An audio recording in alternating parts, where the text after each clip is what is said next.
Have you ever felt like someone's words or actions ruined your entire day? Maybe it was a rude comment, a thoughtless gesture, or even just an unexpected inconvenience. It's frustrating, isn't it? But here's the truth. No one has the power to control your emotions unless you let them. What if you could stay calm and unshaken no matter what life or anyone else throws your way? Imagine walking through your day with a sense of peace so strong that even the most irritating situations couldn't rattle you. That's not just wishful thinking, it's emotional mastery. In this episode, we're diving into 10 transformative lessons that will help you stop reacting impulsively, let go of anger, and regain control over your emotions. These lessons aren't about ignoring your feelings or pretending not to care. They're about building the mental strength to navigate life's challenges with grace and clarity.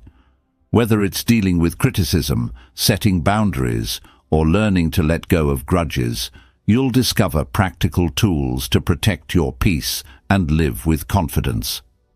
By the end of this episode, you'll have the mindset and strategies you need to stay unbothered, even in the most difficult situations. So, if you're ready to unlock the secret to emotional freedom and live a life where no one else can control your mood, let's get started. Your journey to mastering your emotions begins now. 1. Understand that your reactions are your choice. Picture this.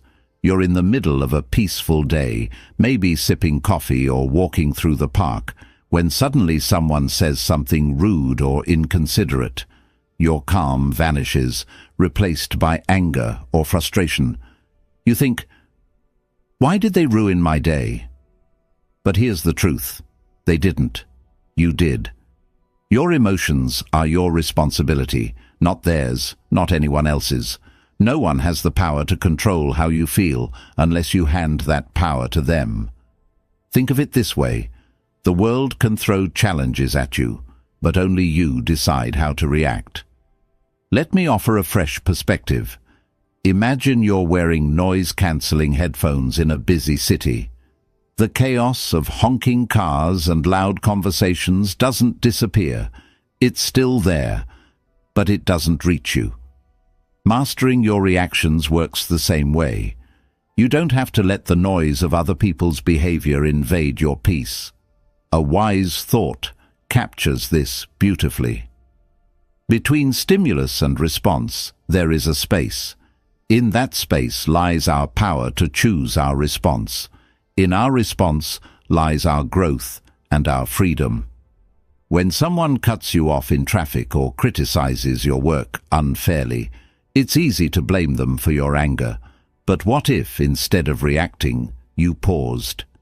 In that pause, you find power, the power to choose calm over chaos, strength over impulsiveness. Here's a real-world example. Imagine your co-worker dismisses your idea during a meeting. Instead of snapping back or stewing in resentment all day, take a moment to breathe and reflect. Is this about me, or is it their own stress or bias showing? By reframing the situation, you neutralize its impact on your emotions. The beauty of this approach is that it's not about suppressing how you feel. It's about recognizing that your feelings are separate from your reactions. Anger, frustration, and disappointment are natural, but they don't have to dictate what you do next. Here's a simple strategy to start practicing this mindset. 1. Pause and identify.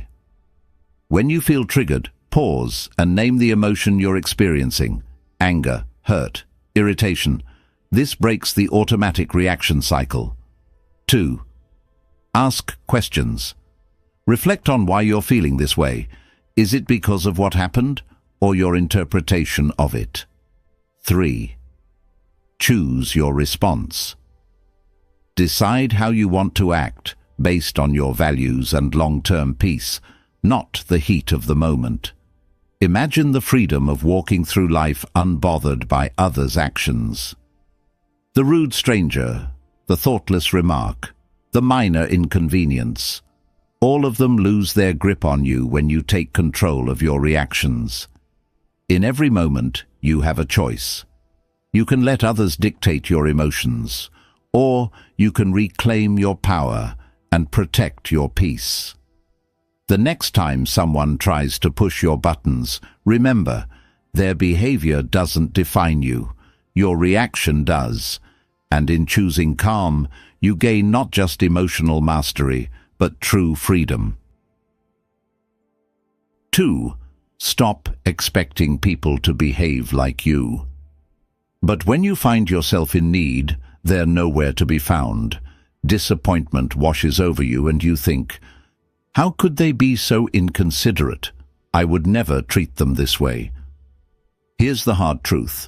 People don't operate by your standards or values.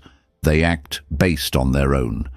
Expecting others to think, behave, or respond the way you would is like trying to control the weather.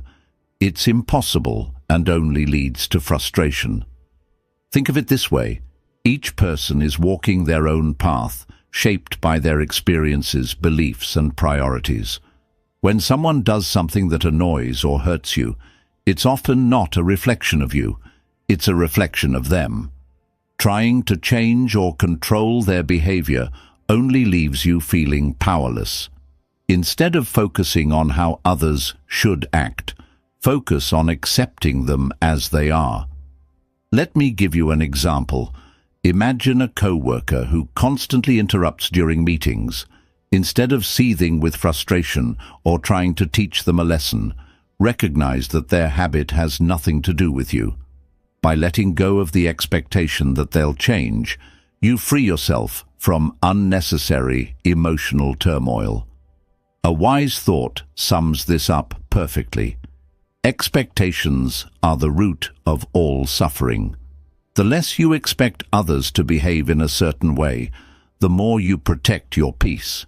Here's a practical exercise to help you let go of these expectations. 1. Acknowledge your assumptions. When someone upsets you, ask yourself, what was I expecting them to do? 2.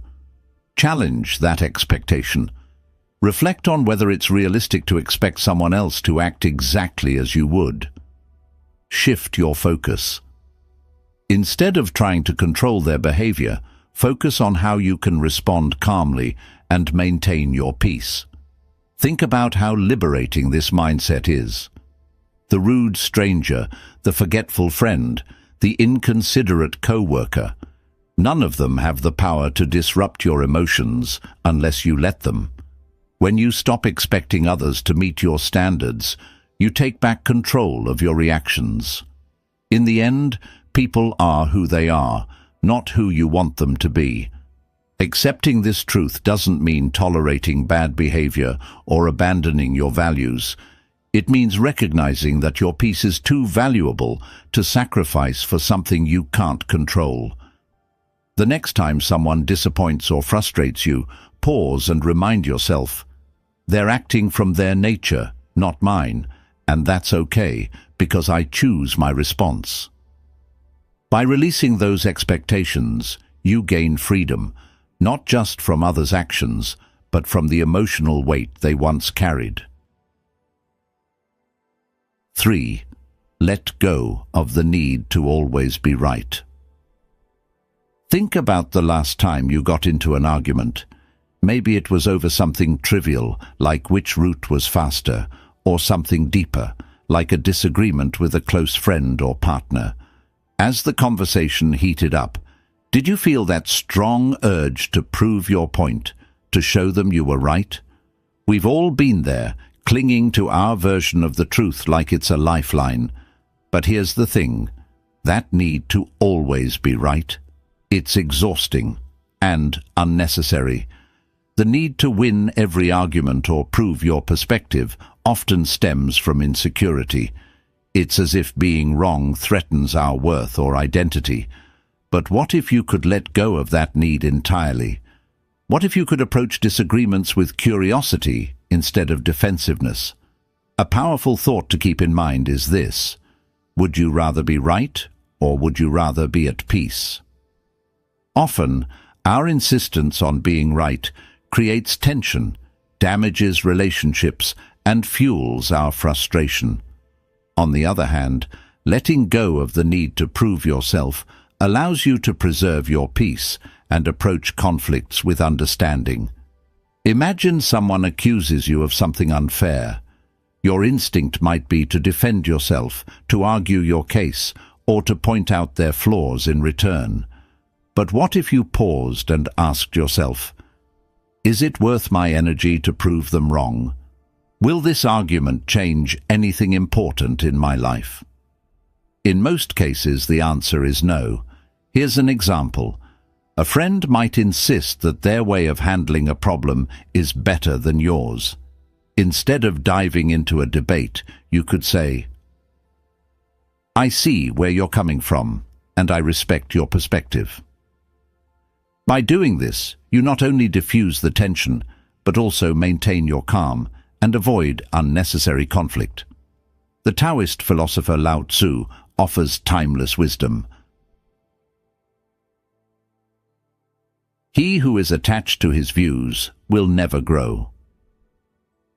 Letting go of the need to be right doesn't mean abandoning your principles or silencing your voice.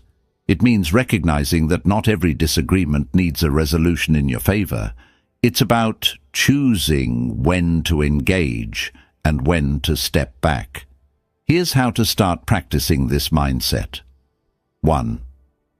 Pause before responding. When you feel the urge to argue, take a deep breath and reflect on whether it's worth your energy. 2. Seek understanding. Instead of trying to win, ask questions to understand the other person's perspective. This approach often de-escalates conflict. 3. Pick your battles. Save your energy for disagreements that truly matter, ones that align with your values or affect significant outcomes. Over time, you'll find that letting go of the need to always be right brings immense freedom. You'll start noticing how much lighter and calmer you feel when you stop trying to control every conversation or prove every point. Arguments lose their grip on your emotions because you've chosen peace over pride. Remember, your value isn't tied to winning debates or proving your intelligence. It's in how you carry yourself, how you protect your energy, and how you maintain your inner peace. The next time you're tempted to argue, pause and remind yourself, being right won't make me happy, but being calm will. And in that moment, you'll experience the true power of letting go. 4. Stop letting others' words define your worth. Imagine this. You're excitedly sharing an idea, something you're truly passionate about, and someone interrupts with a dismissive comment. Their words cut deep, and suddenly the confidence you felt disappears. Why does this happen? It's because we often let others' words define how we see ourselves. Here's the truth. Your worth isn't determined by someone else's opinion. It's not tied to their compliments, criticisms, or judgments. When you rely on others to validate you, you hand them the power to control your emotions. True emotional freedom comes when you take that power back. Let's consider an example. A colleague criticizes your work, not constructively, but in a way that feels harsh or personal. Your instinct might be to defend yourself or feel disheartened. But what if, instead of reacting, you paused and reminded yourself, their words reflect their perspective, not my value. By detaching your worth from their opinion, you protect your peace and maintain your focus. Marcus Aurelius captured this wisdom perfectly. It never ceases to amaze me. We all love ourselves more than other people, but care more about their opinions than our own. This isn't about ignoring feedback or dismissing others entirely. It's about filtering what truly matters. Constructive criticism can help you grow, but unwarranted negativity doesn't deserve space in your mind. Here's how to stop letting others' words define your worth. 1. Pause before reacting. When someone's words sting, take a moment to breathe. This pause gives you the chance to choose your response instead of reacting impulsively. 2. Separate fact from opinion. Ask yourself, is there truth in what they're saying, or is it just their perspective? Focus on what helps you grow and let the rest go. 3. Reaffirm your worth. Remind yourself that your value isn't tied to anyone else's approval. Your worth is intrinsic, independent of external validation. Lao Tzu offers another layer of wisdom. Care about what other people think, and you will always be their prisoner. Letting go of the need for validation doesn't mean you stop caring about people. It means you stop caring about opinions that don't serve your growth. By doing so, you free yourself from unnecessary emotional weight. The next time someone's words challenge your confidence, pause and ask yourself, am I letting this define me, or can I choose to focus on what I know to be true about myself?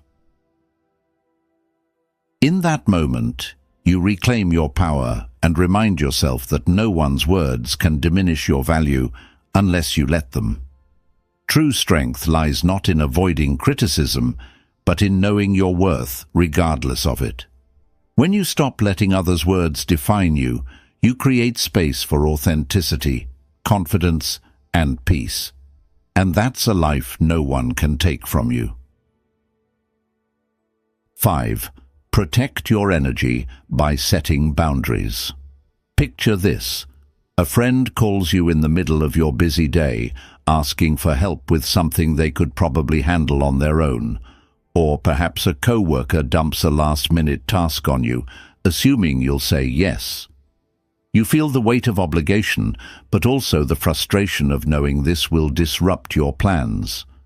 Why is it so hard to say no? Here's the truth. Protecting your peace requires setting boundaries, and boundaries aren't selfish. They're necessary. Without them, you let others dictate your time, energy, and emotional well-being. Saying yes to everyone else often means saying no to yourself. A powerful reminder comes to mind. You can't pour from an empty cup. If you're constantly giving without protecting your energy, you'll find yourself burned out, resentful, and disconnected from your own needs. Boundaries are how you safeguard your emotional freedom while maintaining healthy relationships. Think about this. When someone oversteps your boundaries, it's not their fault. It's yours for not clearly defining and upholding them. People aren't mind readers, and unless you communicate what you're okay with, they'll continue to push, often unintentionally. Setting boundaries is a form of self-respect, and it also teaches others to respect you. Here's an example. Imagine you're always the person friends come to for advice, even late at night. You want to be supportive, but it's draining your energy. Instead of silently resenting them, you could say something like, I care about you, but I need to keep evenings for myself to recharge. Let's talk tomorrow instead. This approach is firm yet kind, and it protects your peace without damaging the relationship. Epictetus reminds us, freedom is the ability to live as we wish. Living freely doesn't mean ignoring others' needs. It means deciding where your energy is best spent. Boundaries let you choose your priorities and ensure you're not giving more than you can handle. Here's how to start setting boundaries effectively. 1. Be clear and honest. Communicate your limits calmly and directly. People are more likely to respect boundaries when they understand them. 2. Use I statements. Focus on your needs rather than blaming others. For example, say, I need some quiet time after work. instead of, "You're always bothering me." 3. Stick to your boundaries. Once you set a limit, uphold it. Consistency shows others that you're serious about protecting your space. Lao Tzu offers another perspective. He who knows when to stop does not find himself in trouble. This wisdom reminds us that knowing your limits and respecting them prevents unnecessary stress and frustration. Boundaries aren't walls to shut people out. They're bridges to healthier, more balanced relationships. The next time you feel overwhelmed or taken for granted, pause and ask yourself, have I communicated my needs clearly? Am I honoring my own boundaries? By setting limits, you free yourself from unnecessary obligations and reclaim your energy for what truly matters. Remember, you're not responsible for managing everyone else's feelings or fixing their problems. Your primary responsibility is to yourself, your peace, your time, and your emotional well-being. So, protect your energy, set your boundaries, and watch how much lighter and more in control you feel. Because when you prioritize yourself, you give the best version of yourself to the world. 6. Detach from the opinions of others. Imagine this. You share an idea you're proud of with a group of people, but instead of support, you're met with criticism or indifference. That sting of disappointment? It's real, and it can spiral into self-doubt. But here's a question to ask yourself. Why does their opinion carry so much weight? The need for approval is deeply ingrained in us, but relying on external validation is like chasing shadows. You'll never truly catch it. Emotional freedom begins when you stop letting the opinions of others define your worth. Think of it this way. Everyone views the world through their own lens, shaped by their experiences, biases, and insecurities. What someone says about you often reveals more about them than it does about you. When you internalize their opinions, you give them power over your emotions and decisions. Why let someone else control your narrative? A simple yet powerful thought to remember. Your worth isn't up for debate. It's not tied to what others think of you, whether it's praise or criticism. It's something intrinsic, unshaken by external noise. Let's consider a practical example. Imagine you're wearing a brand new outfit you love, and a co-worker makes a passing remark. That's an interesting choice. You could let their comment ruin your confidence, or you could remind yourself that their opinion doesn't diminish your joy. When you detach from the need for approval, you free yourself to live authentically. The Stoic philosopher Epictetus said, "If you want to improve, be content to be thought foolish and stupid." This might sound harsh, but it's liberating. Growth often involves going against the grain or doing things others might not understand. Seeking approval can hold you back, while embracing your own path, even if misunderstood, sets you free. Here's how to start detaching from the opinions of others. 1.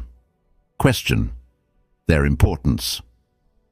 When someone's opinion bothers you, ask yourself, why does this matter to me? What authority do they have over my life? 2. Reaffirm your values. Focus on what matters to you, not what others expect. Ground yourself in your goals and principles. 3. Practice letting go. When criticism or judgment arises, acknowledge it without clinging to it. Picture their words as leaves floating down a stream, there but not lasting. Lao Tzu offers another perspective. Care about people's approval, and you will be their prisoner.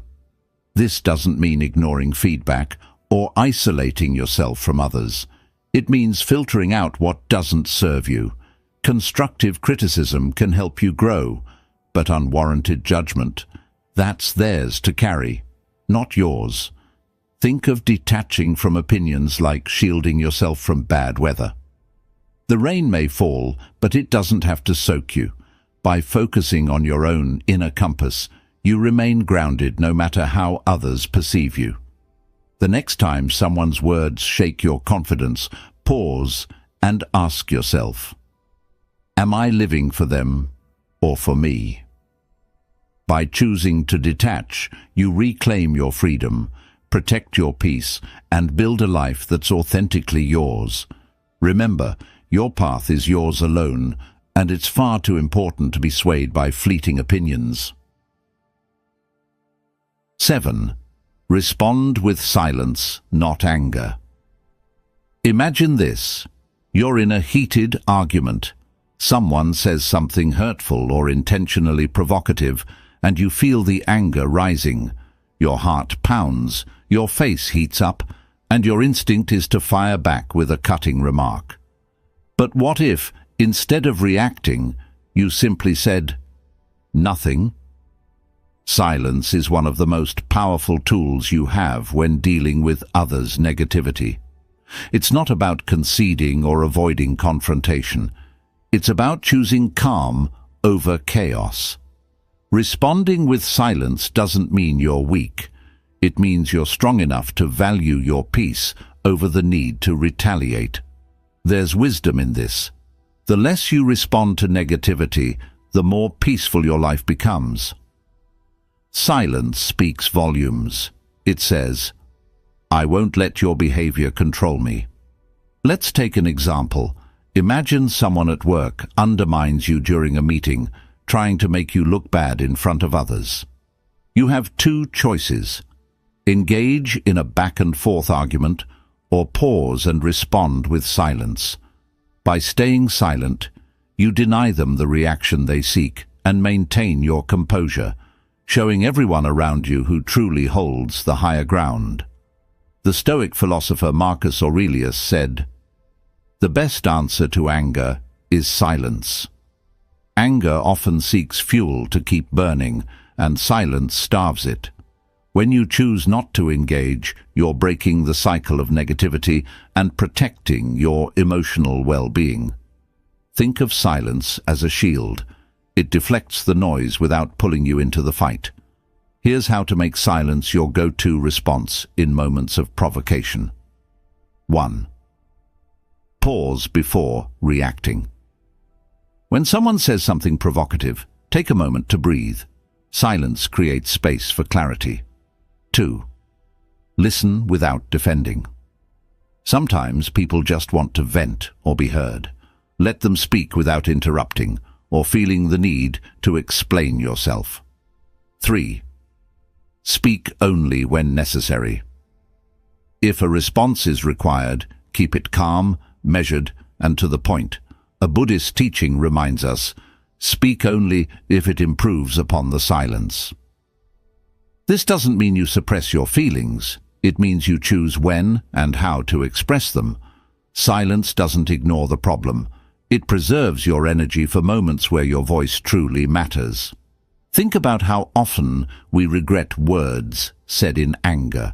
Silence removes that regret. It allows you to reflect, reassess, and respond thoughtfully rather than impulsively. And often, silence says more than words ever could. The next time someone tries to provoke you, pause and ask yourself, will responding add value, or will it simply escalate the situation? By choosing silence, you protect your peace, demonstrate strength, and keep control of the narrative. Remember, silence isn't the absence of a response. It's the presence of wisdom. It's the ability to rise above the noise and say, your words don't control me. My peace does. And that's how you win the battle without ever raising your voice. 8. Practice gratitude to dissolve anger. Imagine you're having one of those days where everything seems to go wrong. Your plans fall apart, someone makes a rude comment, and the smallest inconveniences feel unbearable. Anger starts bubbling up and you think, why does everything have to be so difficult? Now pause. What if, instead of focusing on everything going wrong, you shifted your attention to what's going right. Gratitude has a way of turning anger into calm and reframing even the worst moments into opportunities for perspective and peace. Here's a powerful truth. You can't feel grateful and angry at the same time. Gratitude works like a mental reset button. It pulls you out of the spiral of negativity and reminds you of the good that still exists, even in frustrating situations. Take a simple example. You're stuck in traffic, running late to an important appointment. Instead of fuming at the cars ahead, try this. Take a deep breath and think of 3 things you're thankful for. Maybe it's the fact that you have a car, the opportunity you're headed toward, or even just the music playing on the radio. It might sound small, but this shift can transform your emotional state almost instantly. The philosopher Cicero said, "Gratitude is not only the greatest of virtues, but the parent of all others." Gratitude doesn't just dissolve anger, it builds resilience, fosters patience, and helps you focus on what truly matters. It's a tool you can use anytime, anywhere, to protect your peace. Here's how to make gratitude a daily habit. 1. Pause and reflect. When anger starts to rise, take a moment to breathe and ask yourself, what's one thing I can be thankful for right now? 2. Keep a gratitude journal. At the end of each day, write down 3 things that went well, no matter how small they seem.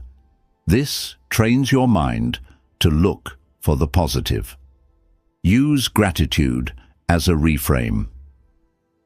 When faced with a challenge, think about what you can learn or how the situation could be worse. Gratitude often comes from recognizing what you still have. For example, let's say someone criticizes you harshly. Instead of letting anger take over, try reframing it. I'm grateful for the chance to learn from this feedback, even if it wasn't delivered kindly. This doesn't excuse the other person's behavior, but it keeps you in control of your emotions. The Buddha reminds us, let us rise up and be thankful, for if we didn't learn a lot today, at least we learned a little. And if we didn't learn a little, at least we didn't get sick. And if we got sick, at least we didn't die. So, let us all be thankful. Gratitude shifts your focus from what's lacking to what's present. It's not about denying frustration or anger. It's about choosing to prioritize what uplifts you over what drags you down. The next time you feel anger creeping in, pause and ask yourself, what can I be thankful for in this moment? You'll find that gratitude doesn't just dissolve the anger, it replaces it with calm, clarity, and a sense of control. And in those moments, you'll realize that peace isn't something you find, it's something you create. 9. Reframe criticism as a tool for growth. Imagine this. You've just shared an idea you're proud of, maybe at work, with friends or online, and someone immediately shoots it down with harsh criticism. Your first instinct? Defensiveness, maybe even anger. It's natural to feel this way when your efforts are met with negativity. But what if you could reframe criticism, seeing it not as an attack, but as an opportunity to grow? Criticism, no matter how it's delivered, holds value if you're willing to look for it. It can show you blind spots, challenge your thinking, or push you to improve. When you shift your perspective, criticism stops being a source of frustration and becomes a tool for self-betterment. Here's an example. Imagine you're preparing a presentation, and a colleague points out several flaws in your work. You could dismiss them thinking, they're just trying to undermine me. Or you could pause and reflect. Is there truth in what they're saying? How can I use this feedback to improve? By choosing the second approach, you turn what might feel like an attack into a stepping stone. A wise thought captures this perfectly. Criticism, like rain, should be gentle enough to nourish growth without destroying roots. This doesn't mean all criticism is valid or worth your attention. Some people criticize out of envy, ignorance, or malice. The key is to filter what you hear, keeping what's constructive and discarding what's not. Here's how to handle criticism with grace. 1. Pause before reacting. When faced with criticism, take a moment to breathe. This helps you avoid reacting emotionally. 2. Evaluate the source. Consider who's giving the feedback. Do they have your best interests in mind? Is their perspective informed? Find the lesson. Even poorly delivered criticism can carry a valuable insight. Ask yourself, what can I learn from this? Let's take a more personal example. Imagine a family member makes a critical remark about your choices, like your career or lifestyle.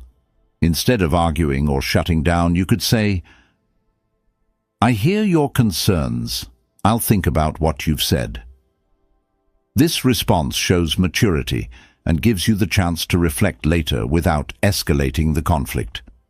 Epictetus offers a timeless reminder. If anyone tells you that a certain person speaks ill of you, do not make excuses about what is said of you, but answer, "He does not know my other faults, else he would not have mentioned only these." This Stoic wisdom reminds us not to take criticism too personally. Instead, see it as part of the journey towards self-improvement. The next time someone critiques you, ask yourself, what can I learn from this feedback? Is this criticism about me, or does it reflect more about them? How can I grow from this moment? Lao Tzu reminds us, knowing others is intelligence, knowing yourself is true wisdom. Criticism, when approached with the right mindset, is a mirror that helps you understand yourself better. It's not always comfortable, but growth rarely is. By welcoming feedback, even when it stings, you develop resilience, humility, and a stronger sense of self. So, the next time criticism comes your way, pause and reframe it. See it not as an obstacle, but as a stepping stone toward becoming your best self. Remember, growth often hides in discomfort, and those who embrace it unlock a level of strength that no criticism can shake. 10. Master the art of letting go. Imagine holding onto a hot coal, determined to throw it at someone who hurt you. But while you're waiting for the right moment, the coal keeps burning your hand. Anger, grudges, and resentment work the same way. They harm you far more than the person who caused your pain. The real strength lies not in holding on, but in letting go. Letting go doesn't mean forgetting or condoning what happened. It means releasing the emotional weight that drags you down, freeing yourself from the control of the past. When you let go, you reclaim your energy, your peace, and your ability to focus on the present. The Buddha puts it beautifully. Holding on to anger is like drinking poison and expecting the other person to die. Think about a time when someone wronged you. Maybe it was a betrayal, an unfair judgment, or an unkind word. How much time did you spend replaying that moment in your mind? How much energy did you waste imagining confrontations or seeking revenge? Letting go is the antidote to this endless cycle. It allows you to move forward instead of staying trapped in the past. Here's an example. Imagine you're at work and a colleague takes credit for your idea. You could spend days stewing over the injustice, letting it affect your mood and productivity. Or you could let it go, recognizing that your worth isn't tied to one moment of recognition. By choosing the latter, you protect your peace and focus on what truly matters, your growth and future opportunities. Lao Tzu offers profound wisdom. When I let go of what I am, I become what I might be. Letting go isn't just about releasing anger or resentment. It's also about letting go of perfectionism, fear of failure, or the need for control. It's about embracing life as it is, with all its unpredictability, and finding freedom in acceptance. Here's how to start practicing the art of letting go. 1. Acknowledge your feelings. Suppressing emotions only makes them stronger. Allow yourself to feel hurt, anger, or disappointment without judgment. 2. Reframe the situation. Ask yourself, what can I learn from this experience? How can I grow stronger because of it? 3. Focus on the present. Letting go is a choice you make for yourself, not for the other person. Shift your attention to the here and now, where your power lies. Think of letting go like releasing a balloon. The longer you hold on to it, the more it strains your hand. But when you let it float away, you feel lighter and freer. Life becomes less about what happened and more about what's possible. Marcus Aurelius reminds us, do not be disturbed by what is outside your power. Let it go, and you will find peace. This doesn't mean letting people walk over you or ignoring injustice. It means choosing where to direct your energy. By letting go of what you can't change, you create space for what you can, a brighter, calmer, and more fulfilling life. So the next time you find yourself clinging to anger or regret, pause and ask yourself, is this worth my peace? What would my life look like if I let this go? The answer will guide you toward emotional freedom, because true strength isn't in holding on, it's in knowing when to release. And when you do, you'll discover that the lighter you feel, the stronger you become. And there you have it, 10 powerful lessons to help you master your emotions and stay unbothered no matter what life throws your way. These aren't just ideas, they're tools you can use every day to protect your peace, build resilience, and take control of your reactions. Remember, the goal isn't to suppress your feelings or become indifferent. It's to respond to life's challenges with clarity and strength. Emotional mastery isn't about what happens to you. It's about how you choose to react. The power to stay calm, centered, and free lies entirely in your hands. As you move forward, take these lessons with you. Practice pausing before you react. Set boundaries that protect your energy, and let go of the things and people you can't control. Each time you choose peace over anger, you take one step closer to living the unshakable life you deserve. If you found value in this episode, don't keep it to yourself. Share it with someone who might need a little extra calm in their life. And if you have your own tips or experiences about staying unbothered, I'd love to hear them. Drop a comment below. Thank you for joining me on this journey. Remember, emotional freedom isn't a destination, it's a practice. So keep showing up for yourself, stay mindful, and keep growing stronger every day. Until next time, take care and stay unbothered.